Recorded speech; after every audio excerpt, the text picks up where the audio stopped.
Hi, I'm Rain Phoenix. You're watching and listening to Launch Left, an intentional space for art and activism, a podcast, a label, a launch pad for left of center artists. Today's guest is Local Natives. We're speaking to Kelsey Ayer of Local Natives, and my sister Summer and I will be in the conversation with them. So please don't forget to rate and subscribe. Follow us on all socials at Launch Left. Enjoy the show. Maybe he doesn't know there's video. Maybe he's connecting to video. Oh, he knows. He knows. Hello. Hi. Is it Kelsey? How's it going? Is it Kelsey? Is that how we say it? That's how you say it. Yeah. How are you all? What is up, bro? Nothing much. I'm doing good. I'm at my house in Highland Park, just chilling. You know, what else can you do? You just gotta chill. Gotta chill. You can create. You can create. You can make art. Looks like you've got. I mean, that was a strategically placed camera there. I'm suspecting you're the keyboardist or / pianist. I mean, you know, I didn't strategically place mine or anything. But go ahead. It was highly recommended by my wife to put the camera here as to not show probably the rest of the messy house. No, I mean, I've been doing a lot of different stuff. I feel like I'm like scattering back and forth between like making music or like cooking stuff or like taking care of the yard or trying to not feel guilty about like becoming a human vegetable and just watching like 8 hours of something. What are you watching? I just started catching up on my Westworld. It's pretty sweet. And I just finished this other show called The Outsider that is very dark, a very dark, like ghoulish, paranormal detective show that I really liked a lot. Now your band, there's five musicians in the band, and you guys usually it's heavily collaborative in the songwriting process, right? So are you guys doing that still via Zoom? So we're trying to figure out how to get that going. We started using this thing called Splice that shares Ableton sessions. So we're trying to see if we can write like that. We historically really benefit from being in the room together and writing together. So this will be a pretty big challenge. Although at some point I feel like I should be able to get in a studio with them. Just kind of unsure as to how soon. But yeah, I don't know. We're giving it a shot. I sent some stuff to them the other day, and Ryan sent some stuff out, and it's starting to happen. What's on the back wall there? What kind of instrument? Is that a quattro or a ukulele? That's like an old, I think that is 100 years old. It's so my wife's family is from Portugal, and that is like something that got passed down from a great grandfather, and it's just kind of hanging out there. Yeah. How many strings? There's that. What's that? How many strings is on it? Do you know? There are 5 strings, I think, but it is unplayable. And I figure I'll just use this other crappy ukulele that I have in my studio to mess around with, and I'm just gonna leave him be. Cool. Do you guys I feel like I read somewhere that you built a studio. Is that true? Does Local Natives have a studio that you all work in together and record in historically? Yeah, so we've had a few over the years. We basically started writing and living together in a house in Orange County in the later 2000s. And that's where we made our first record, basically. And then maybe in the middle of making that move to LA, and then lived in a house up here, not too far from where I am now, in Silver Lake. And at that point, it was just like a bunch of like different ramshackle practice spaces that we cobbled together. But by the second record, we found a spot in Silver Lake, and we were there for like 4 years. And we tried to soundproof the place, not knowing anything about soundproofing. So I don't think we did shit. I don't think we really soundproofed it at all. Just just like put up egg cartons and called it soundproofing. We tried to do like a room within a room, but this place was like a standalone building that it used to be a dentist's office, and then it was a tattoo parlor, and then it was nothing. No one was renting it out for years. And so somehow through a friend who worked at like Intelligentsia, who lived behind this place, was like, there's this building that no one uses, and maybe the landlord would let you use it as a rehearsal space. So asked him, he let us go in there and check it out. And it was like Jumanji in there with like plants growing everywhere inside the building. And so we like tried to tear all that out and put up quiet rock on the walls. But if you don't seal every little thing, then it basically like cuts your soundproofing in half or something. Oh. And we did not do a good job. Well, you guys were part of that kind of maybe it's because I moved to LA in 2010, but like the first wave of like a new music scene that was really burgeoning in LA. A lot of the reason I moved from New York was because it felt like bands and musicians were coming together and collaborating more and supporting each other, even if they weren't collaborating. There was like a vibe of sharing going on in LA that I was not familiar with in New York.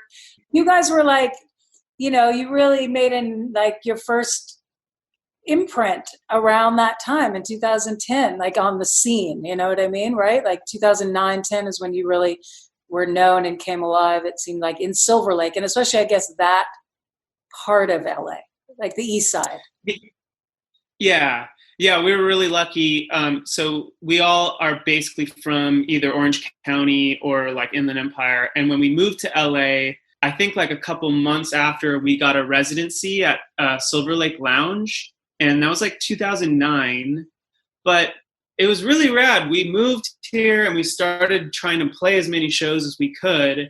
And this groundswell started happening, and we did another residency at Spaceland later that year. Side note, Jennifer, for so many years, and we go way back.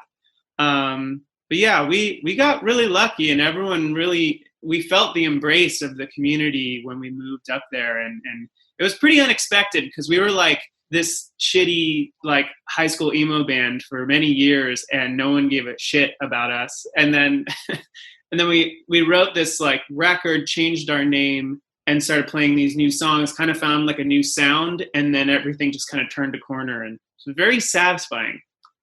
I know you guys have been together so long, like since high school, right? Or three of the members, I think, right? Since high school? Yeah, so Taylor and Ryan, so there's three songwriters in the group, myself, and then Taylor and Ryan. They went to a high school together that was like 10 minutes away from the high school I went to in Orange County, and it's not, let's say, the most it's not like the cultural epicenter of the US, we'll say. Orange County is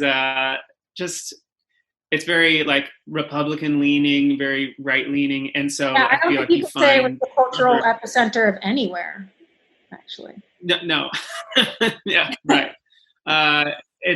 So you find other like-minded people really fast. So through friends, I found them, and then we started writing music in high school as kids. And then, yeah, we've been playing together since like 2004. It's been a while.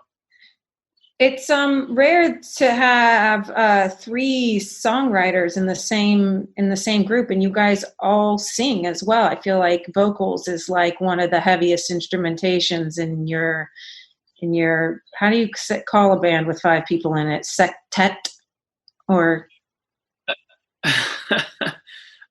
You call it a challenge. You call it a process. You call it a very worthwhile problem to solve. Yeah, I don't know. It is. I do find myself very lucky that we were able to have this like group of people, and then with the 3 songwriters between the 5 of us that rounded out, the music all kind of filters through us all, and it can be a long process to finish an album, but once it's done, we all kind of just feel such a sense of relief and such a sense of like pride, because it's always quite a journey to get through an album with like that many cooks in the kitchen, especially even if there's like a producer involved, which often there is, or anyone else throwing their opinions in the mix. Have any of you gone on to do side projects or solo situations, seeing as you're all songwriters? Yeah.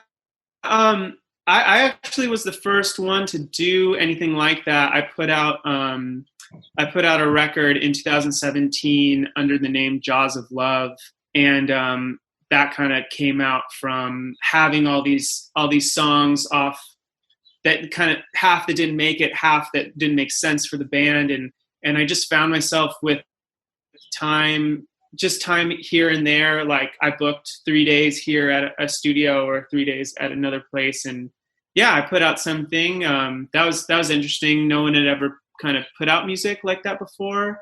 And to date, it's only been myself and then Nick, our bass player, who put out his own record as well 2 years ago.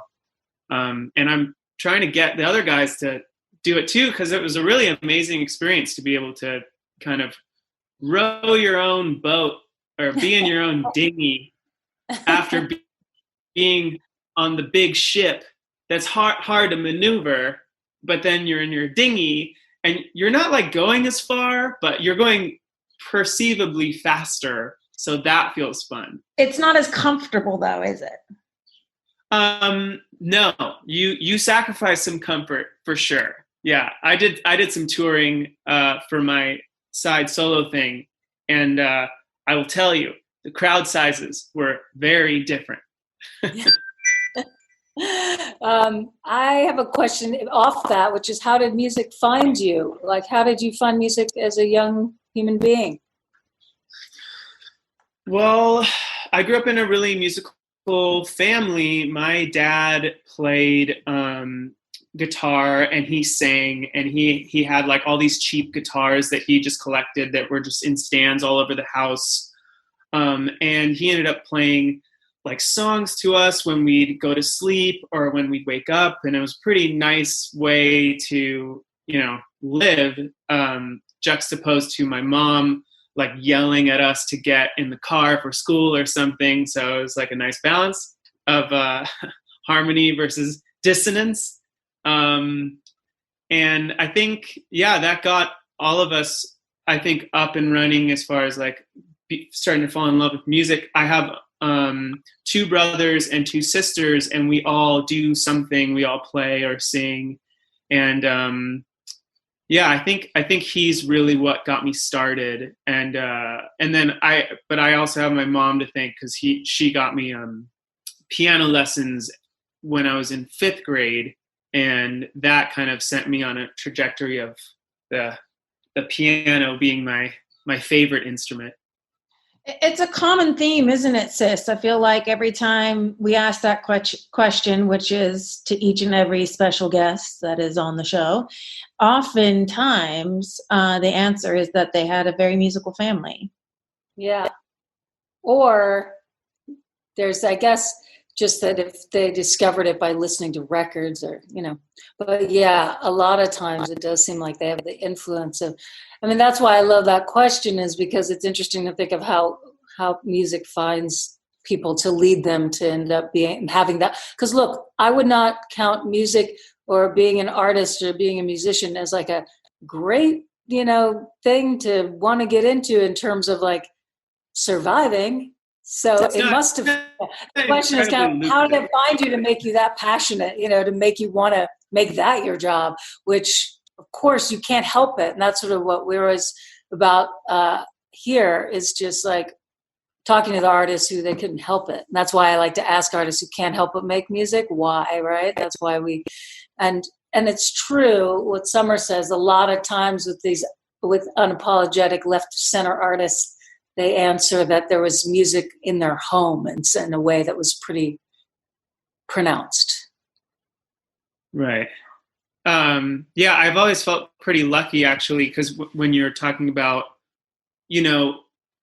how many different career paths are out there, how many different things you can do as a human being. And I talk to my wife all the time about this, because she's really talented and does all sorts of things, but she's never had like one clear cut, like, this is what I want to do. And my whole life, I've always been like, music is the thing that I want to do. And there's never any like questioning that. So I just have always kind of, I walk away from these talks that I'll have with her, and I'll feel pretty lucky that, like, I mean, for better or for worse, I had like a one-track mind basically for like since I was born, just to pursue this thing.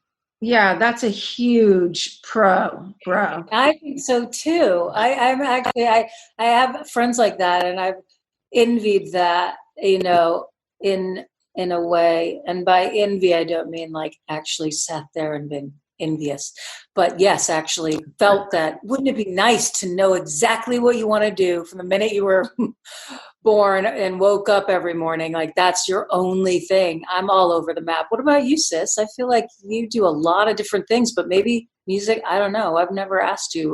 Did you ever like have one thing like that? Do you have that luxury? Like, to me, that's a luxury to know what you want to do all the time. Totally.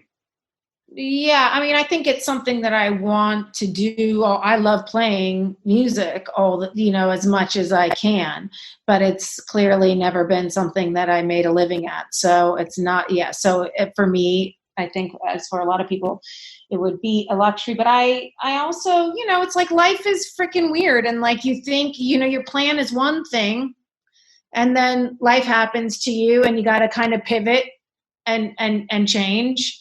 And I think it's just, I think it's great, as you are sitting here recognizing and acknowledging and being grateful for, like, that you didn't have to pivot or change. Like, that was it, 5th grade on. That's brilliant. Yeah. I mean, wait, so what do you play? Summer? I play piano. Oh, amazing. Cool. You're probably much better than me. I just feel like I can say it immediately, because I'm not very good. No, nor am I. But listen, Kelsey, you have 4 siblings. Are you one of those families that everybody has a K name? No, sadly, no. That would be rad. Yeah, I'm super shy. Yeah.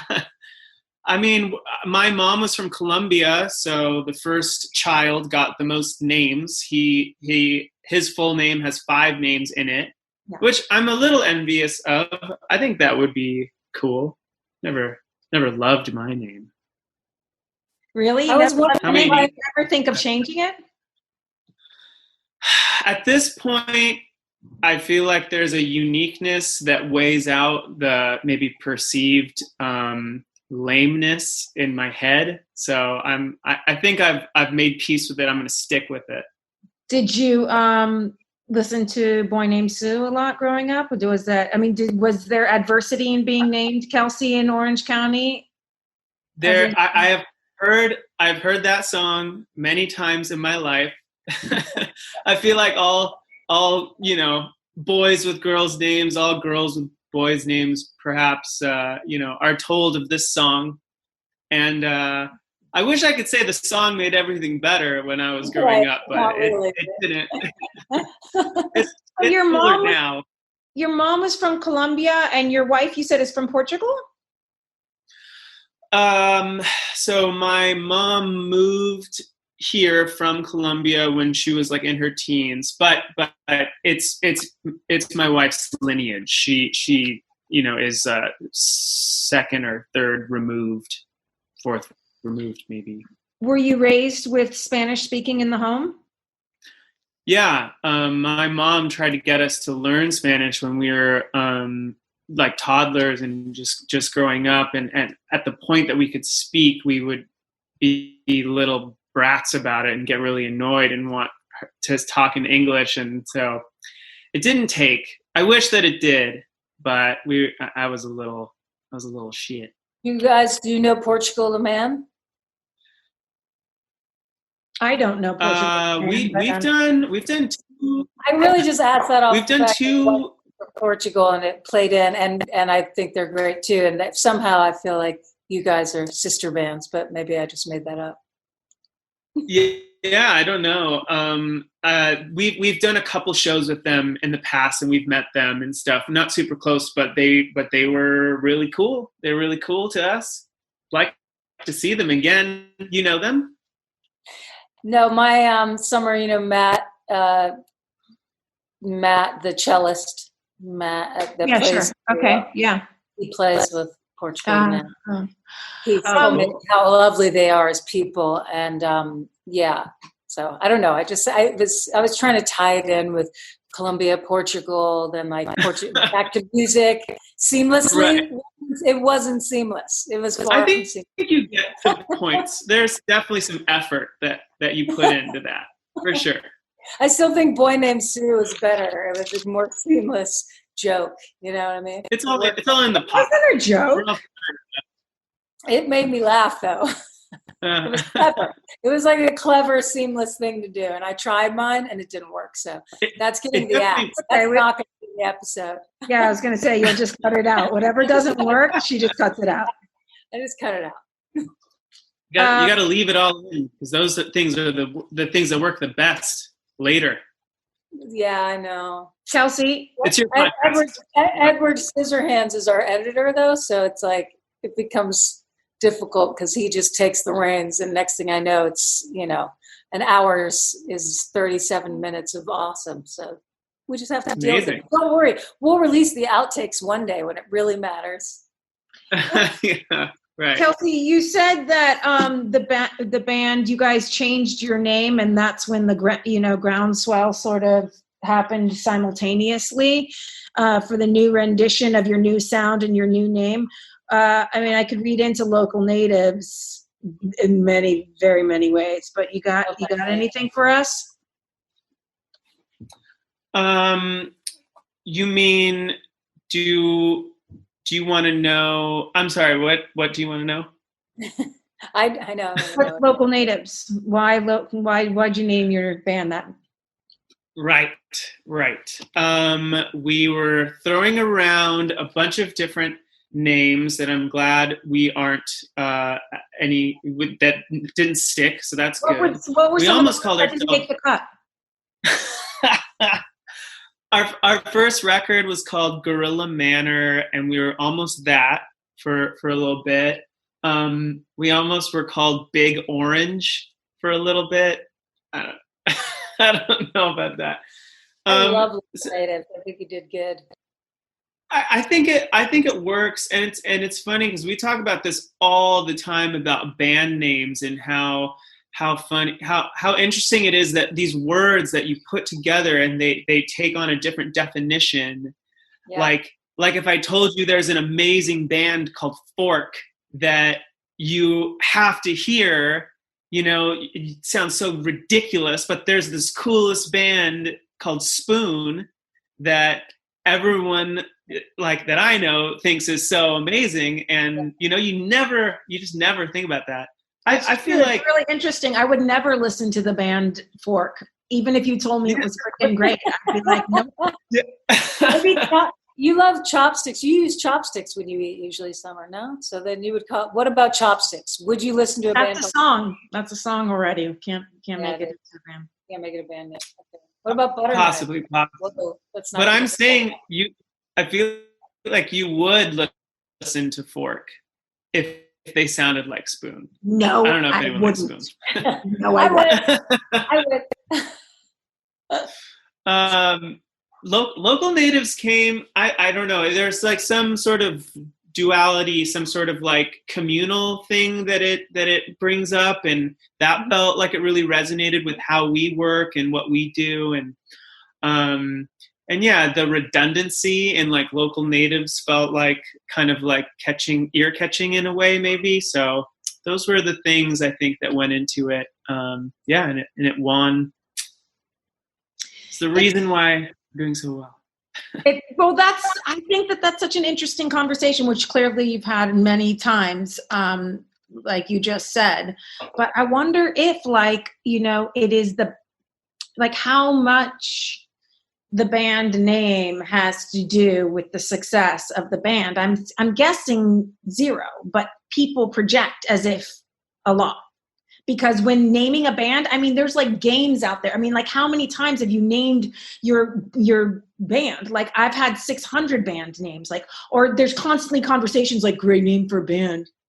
Yeah, like, you know what I mean? Like, trimmed border, great name for a band, or whatever the hell it is. Is that a new word? I don't know. The hever. I like that. What the hever it is. I think it has to be truly awful to hurt you, like, or maybe like really offensive. I know that band Viet Cong had to change their name because that people did not like that, and you know. I mean, the Beatles. Right. Well, like, so you think about the Beatles. Are you alluding to maybe how stupid that name is? Yes, I am. Right. Yeah. And you know, I just never think about it. And I mean, I can't even imagine what they could be called that would be so bad you would hate them despite their discography. Fork. Like Vomit Sink. Or I don't know. Yeah. Even then maybe they'd be fine. I'm sorry. I think they'd be fine unless they were called Fork. Yeah. Any band would be. But if you named it like Vomsy, I'd be cool. But you may know it stands for Vomit Sink, but Vomsy, you'd be like, oh, what's that? That sounds exotic. Yeah, totally. Vomsy. They're the biggest fans call them Vomsy. Yeah. Rain was in a band called Nux Vomica, which is that's right. Yeah, which is actually like a holistic medicine that helps with like hangovers and nausea. So Nux Vomica. Nux Vomica. Yeah. That sounds There's a drop deep great.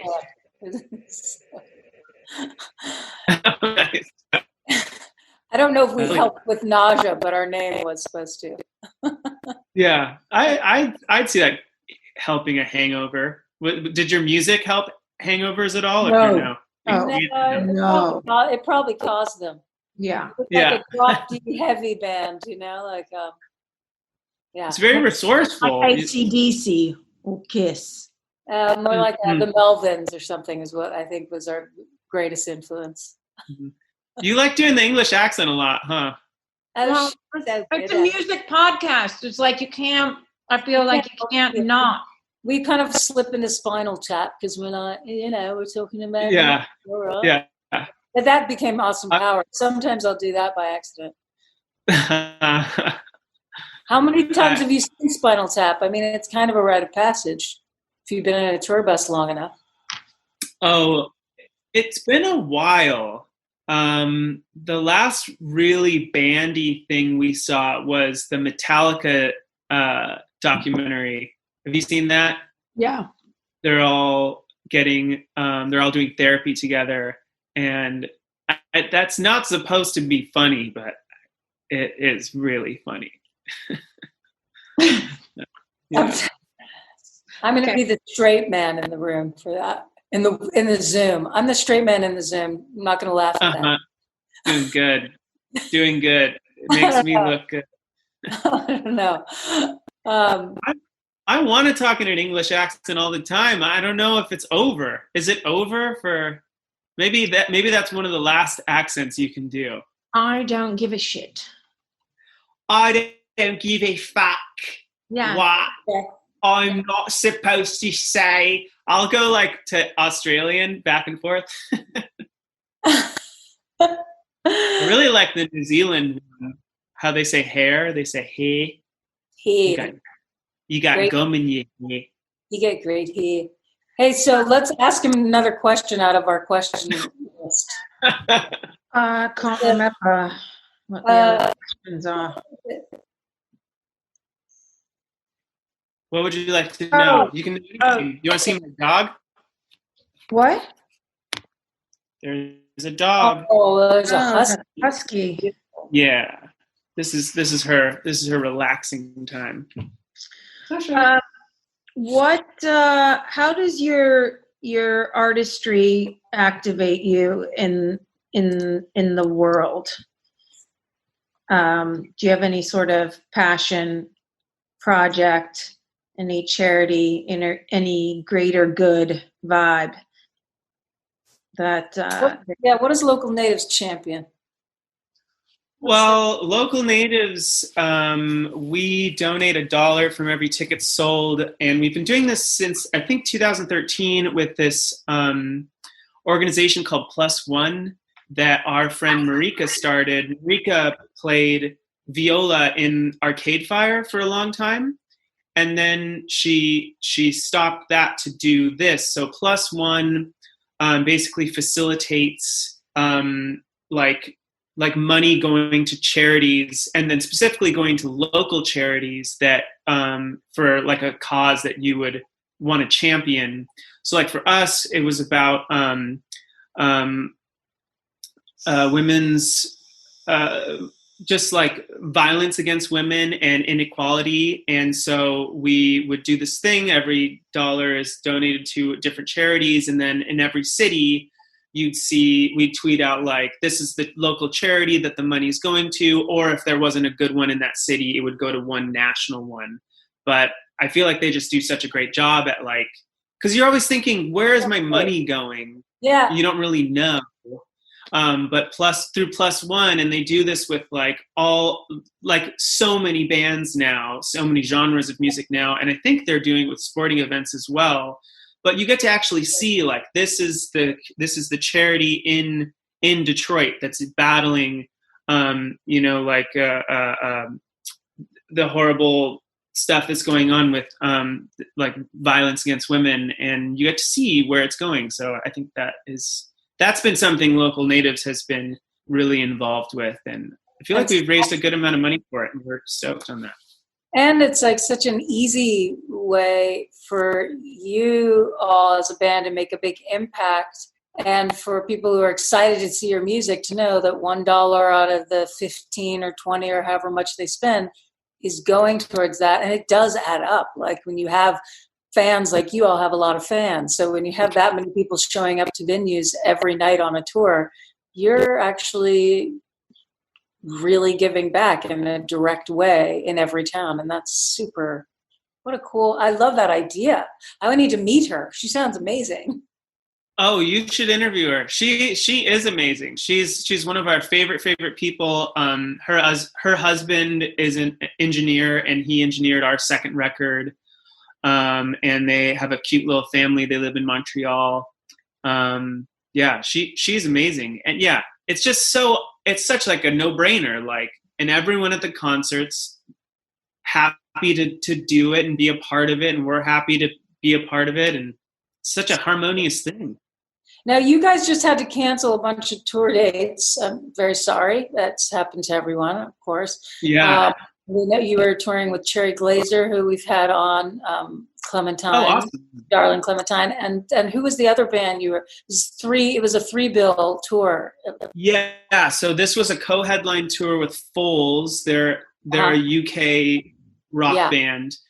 It was going to be them, us, and Cherry Glazer. I've never met her or them, but I was excited to. Yeah. And then this is in support of the remix rollout thing you're doing. Aren't you doing like 3 different discs for that, or not? Not compact discs, but I should say 3 different releases. I'll just say that. Yeah. 3 different musical Dumbo drops. Do you remember Operation Dumbo? Yes. I don't know why I just thought of it. Yeah. Right, summer. The big crate. So we put out our fourth record, Violet Street, last year. And then we got a bunch of really amazing artists and producers to remix it, and we're releasing it in 3 volumes. So the first 2 volumes are out right now. I don't know when this is coming out, but maybe all 3 will be out at that point. But yeah, so a remix album in full shall coalesce at some point in the next couple weeks. I saw that Jonathan Wilson, who I've worked with and is a lovely human being, an incredible musician and producer, is one of your remixers. That's right. Yeah, he is so awesome. I've never met him, but Ryan and his girlfriend are really good friends with them. Oddly enough, I've been to his house because he's got a studio there, and he'll let other people work out of there. So I had some friends recording there and checked it out. And great house. Cafe Amarillo that was on the record, and that's one of the songs I brought to the table. So I'm extra stoked on that one. Do you guys hang out with each other outside of practicing and playing and touring and writing? Well, we used to. We do. Before you got we big. do. No, before COVID, Rain. Oh wow. Before COVID. yeah. We used to before they got all rich and snobby and snuffed me out. No, we do. We do hang out. It's nice. It's an interesting thing. I feel like I don't know how many positives you can take away from that show Entourage. I don't think it's aged very well, but the idea of friends from high school growing up together and staying together, I think we can all agree that's a nice thing. And that's basically what's kept the band together, probably. Yeah, it's I've heard it's, very hard to be in a band for a long time and still try to be friends and try to have that same draw that brought you together in the first place. And I feel like I'm very proud of us as men in this industry who are always conscious to check in with each other emotionally and see how we're doing. And I think a long time ago we realized the only way that something keeps going is as long as the relationships are still there. So that's always been really important to us, and I miss them. That's so miss cool. them right now. Good on you guys. That's so Thanks. Cool. It's like you're okay with your feminine side. You guys communicate. Yeah. Yes. Of course. Great. Have you listened to their music? What very okay with their feminine side. Oh, right. Yeah, I sing very high all the time. Are you high? And are you on edibles right now? You know what? I'm actually drinking this. Is it I think it's CBD water. But so it's not anything. But it says hemp extract, so maybe it is weed water. I don't smoke a lot or drink a lot of edible stuff, but somehow I just decided this was the time to do it. It's a cool can. Yeah. Well, you're clearly tanked, dude. Really appreciate the look of this can. I was going to ask earlier, are you drinking beer in the afternoon? That was going to be. Are you having beer for lunch? I've had many days where I've been like, should I? No. That's not a good idea. I'm a big beer nerd, actually. Why, you're like IPA and brewery and... Yes, Summer. Yes, yeah. I love those things. I could tell.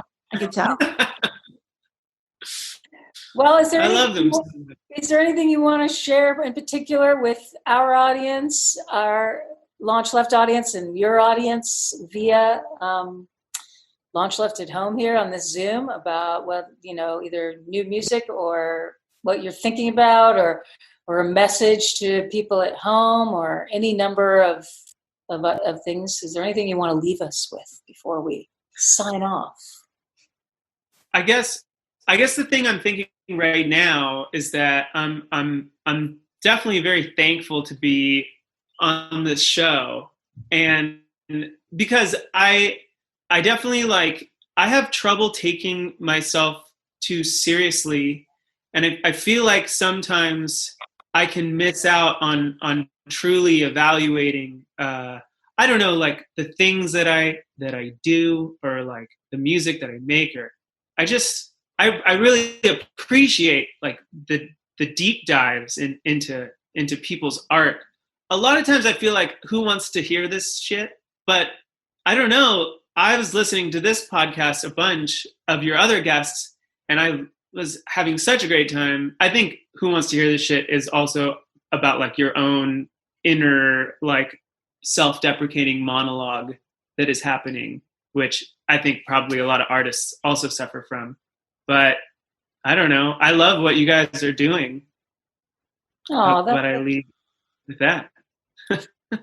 Well, we really appreciate your time, and Das ist true. Send our best to the rest of the band, and we look forward to seeing you perform live, hopefully before 2021. Are you going to tinkle? Are you going to lead us out with a little tinkling of the ivories? Yeah, why don't you play us out? Like a, you know. Right. Would you like a solid tune? Yeah. Or exit? A solid jaunty? Right? It's something jaunty, please.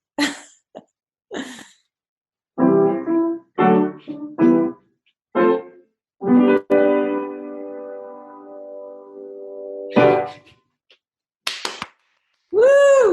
Thank you. Thank you. Thank you so much. Thank you for having me. It was so great talking to you guys. Yeah, you too. Have a wonderful rest of the day. Oh, thanks. Yeah, let's hang out when we can. Okay. Okay. See you soon. Bye. Bye. Hi, and we're back. This time with launched artist The Angel. Her song Words Like Daggers, featuring Jhelisa, with her video directed by Mark Pellington, is what will be the subject of our conversation. The Angel also happens to be my first cousin and someone who has been a great inspiration to me musically throughout the years. So it is with a lot of excitement and joy that I introduce her to you all here, and that she is sharing her single with LaunchLeft, the label. Please welcome The Angel. Welcome so much. We're so happy to have you here on the podcast and also on the label for so many reasons. And then me personally, because you're my first cousin and I love you and look up to you. So welcome. Thank you very much. Tell me all about this experience for you. I know you have a new single out. So tell us about the single. This single, interestingly enough, was recorded quite a long time ago. Jhelisa and I had a session, and it was something that I'd been writing and struggling with. And I asked her to please, vocally interpret this song for me. And she did. And then it sat in its kind of like little space for quite a while, where I really didn't know what to do with it. I didn't know how to finish it. I didn't know how I really wanted to present it to the world. So I just kind of put it aside and did a ton of other things. I've been scoring film and TV. I've been, and I get into one of those projects and then I don't have a life for months at a time. And when I'm in between, I kind of forget that I've left these little gems behind. So when you asked, did I have a single that I'd want to contribute specifically to this digital series of singles that you're releasing to commemorate River on what would be his 50th, which is pretty much a mind blower. This is the one that really felt like it had the gravitas, the weight, the emotional connection that felt right for this. Even though this song is not written about River, it's nothing to do with him, but in terms of the heft behind it and the sentiment. I think this was like this felt like the right thing to do. So thank you for that. Yeah, I love the song so much, and I'm so glad that it could be birthed now, even though it was recorded earlier. Absolutely. Really love the track. It's so hypnotic, Something that Mark has said to me on a bunch of occasions. It's got a sort of hypnotic feel about it. Who's Mark? Mr. Pellington himself. Yes. Is he the video director? He would be. Yes, indeed. And it's really interesting because Mark and Jhelisa and I all lived in the UK, in London, in the 90s. At the same time, working on all of our separate individual artistic endeavors that had nothing to do with each other. And yet, fate had it that we would all be collaborating on this video together, which I think is really very special. Mark has a really amazing way of connecting on an emotional level with not only the audience, but with the artists that he's working with. And that is a really deep connective thing that I've felt with him over the years in terms of the work that he's done. He's left of center. He completely thinks outside the box. He doesn't care about the norms and the way that other people do things.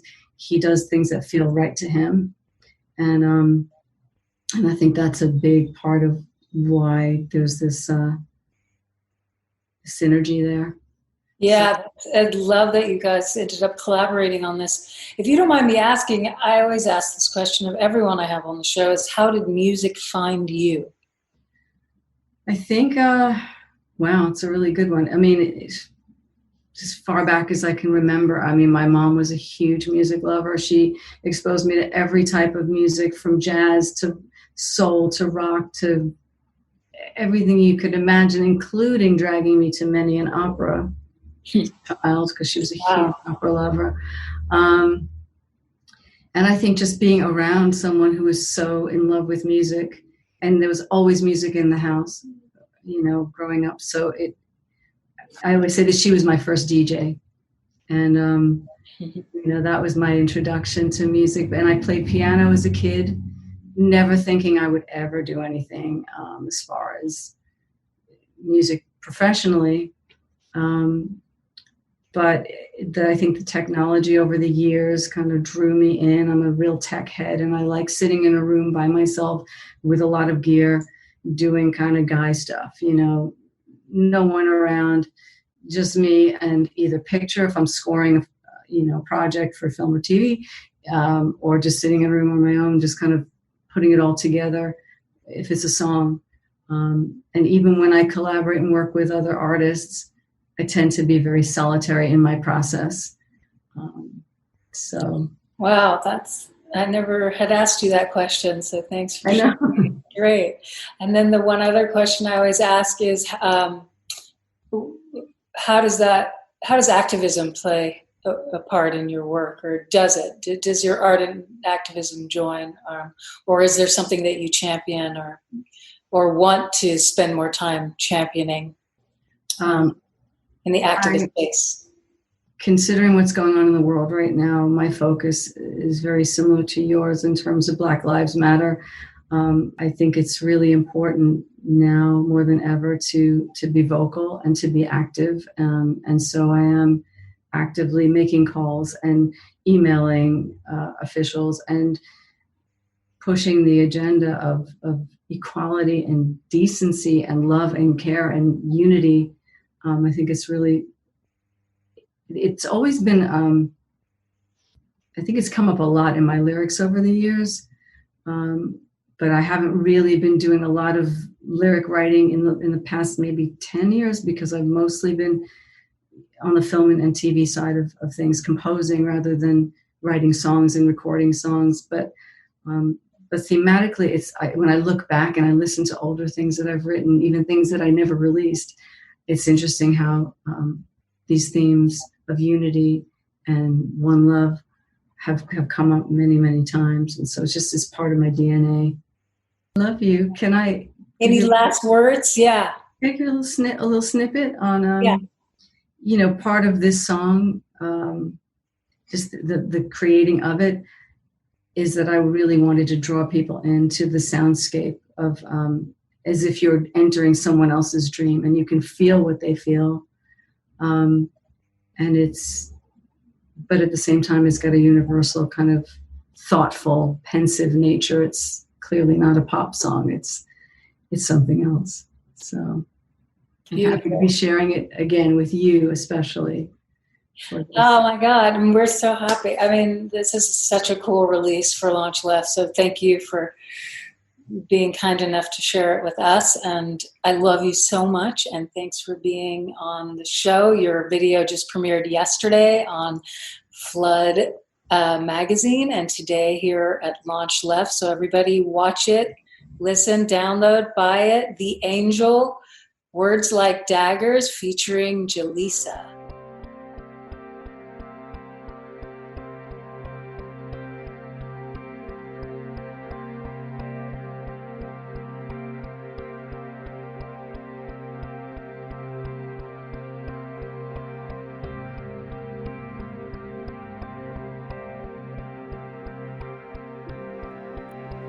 Behind that blank stare, there's a world of hurt.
LaunchLeft aims to create an intentional space that highlights and empowers all artists for whom radical creativity is not a choice, but a necessity.